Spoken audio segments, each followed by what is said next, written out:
दुनिया में आर्थिक क्षेत्र में कई नई बातें आ रही है, उद्योग के क्षेत्र में नई बातें आ रही है, तंत्रज्ञान के दृष्टि से आ रही है, आर्टिफिशियल इंटेलिजेंस नई बातें आएंगी, इंफॉर्मेशन एंड कम्युनिकेशन टेक्नोलॉजी 20 साल पहले उसका ऊपर उठने का शुरू हुआ, आज दुनिया भर में वही है। तो मनुष्य यंत्र के गुलाम नहीं बनना है, यंत्र मनुष्य के सेवक बनना चाहिए।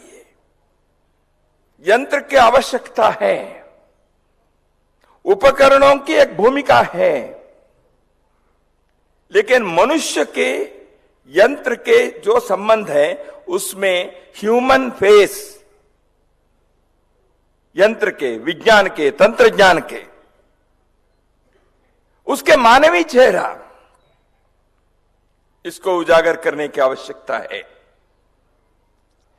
यंत्र को नकारने से, तंत्रज्ञान को नकारने से काम नहीं बनता, लेकिन तंत्रज्ञान को मनुष्य के, प्रकृति के हित के, रक्षा के दृष्टि से कैसे उपयोग करना चाहिए, इसलिए अनुसंधान की आवश्यकता है, इसलिए संयम की आवश्यकता है, इसलिए सामंजस्य की आवश्यकता है, इसलिए समझदारी की आवश्यकता है। इस विवेक को हमें उत्पन्न करना चाहिए।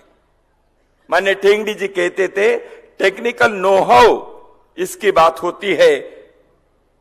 ठेंगड़ी जी ने वर्षों पूर्व कहा था टेक्निकल नो हाउ तो ठीक है भैया, technical know what, technological know what, ये कैसे, केवल नहीं क्या चाहिए और क्या नहीं चाहिए। उस संयम को, उस सामंजस्य को, उस विवेक को भारत की यह भूमि विश्व को सिखा सकती है।